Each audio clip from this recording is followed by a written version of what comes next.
Hello everybody, welcome to Wonderful Wednesday. Dr. Reese here. First and foremost, happy birthday Cheryl. We love you. Want to give you a shout out to the lady that brings everybody. She's so good about bringing everybody and remembering everybody's birthday and a balloon. We got you some Starbucks and a cake today, so happy birthday. We love you. Shout out to Cheryl. Today I want to tell you a story that I've told 1,000 times to patients, at least 1,000, and I honestly don't remember if I've told it on here, but I think it's valuable because some of it, or all of it, if some of you can really absorb the meaning of what I'm going to say of how the body works, you can share this with patients and friends, family members.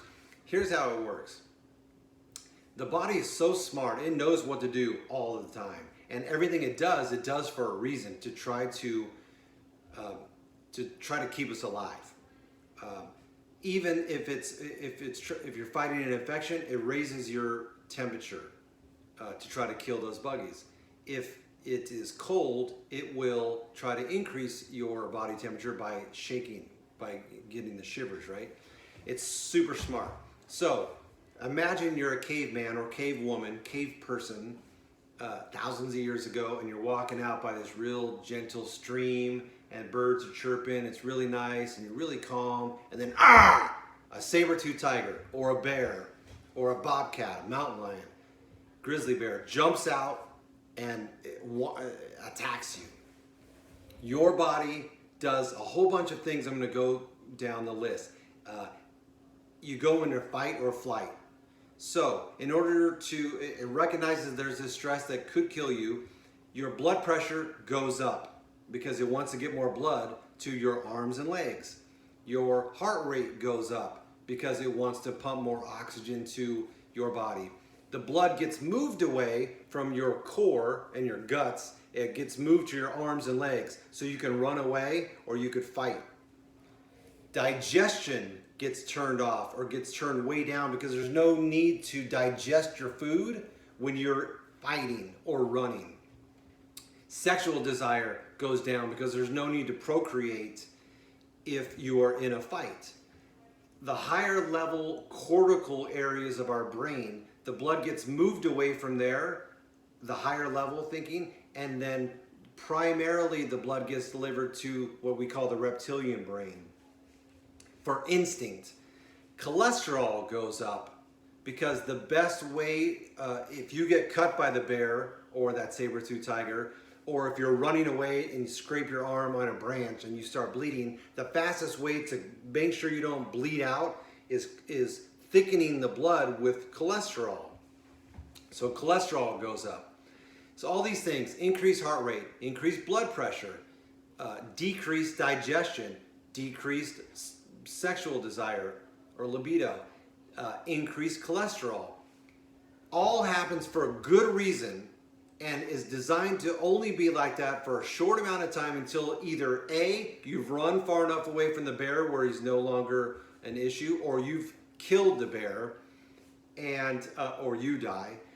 And at the end of that time, that you've run away from the bear or you've killed the bear, your body then goes back to normal. The problem is nowadays, if you remember that list, increased blood pressure, increased heart rate, decreased digestion, decreased sexual desire, and decreased higher level thinking, memory stuff, those are some of the top 5 reasons why doctors even prescribe medication. Heart problems, cholesterol problems, decreased digestion. We have all these pills you take if you're not digesting your food right. We have pills for sexual libido to increase libido. All these things are tied to stress.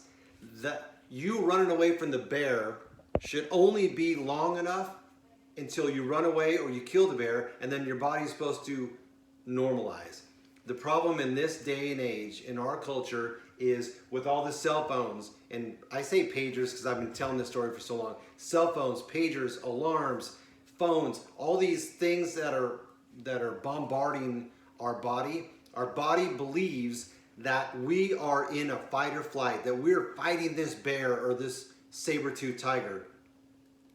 and it never gets a chance to get far enough away for all of these digestion and heart and cholesterol and libido to normalize. So the number one thing that we can do is trick your body into believing that there's no more stress, there's no more saber-tooth tiger, there's no deadlines and emails and pagers and texts and phone calls and all these things that are bombarding our brain that tricks the brain into thinking we're in a fight long term.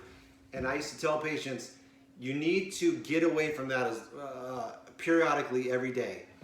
And here's how you get away from it. Turning off your phone, reading does it, deep breathing, yoga, exercise, sex, journaling. There may be one more, meditation. Those are the ones that trick your body into thinking that there's no stress, there's no bear, there's no saber-tooth tiger, and all those things come back down and regulate. So feel free to listen to this again. Tell your patients, at least a little bit of this, that anything they can do to decrease their stress. I used to say music was the other one on top of meditation, is music tricks the body into thinking that there's no bear or no saber-tooth tiger. So I used to tell patients, take a 5-minute iPod, or now it's all on our phone. Take a 5-minute music vacation, go to a bathroom stall, even if you're at work, close your eyes, listen to one 5-minute song that takes you back to when you were in junior high or high school, and that will at least be enough to normalize some of your bodily functions to work the way it's supposed to. I know I went long, but I went short last week. Thanks everybody. As always, shoot me a line anytime.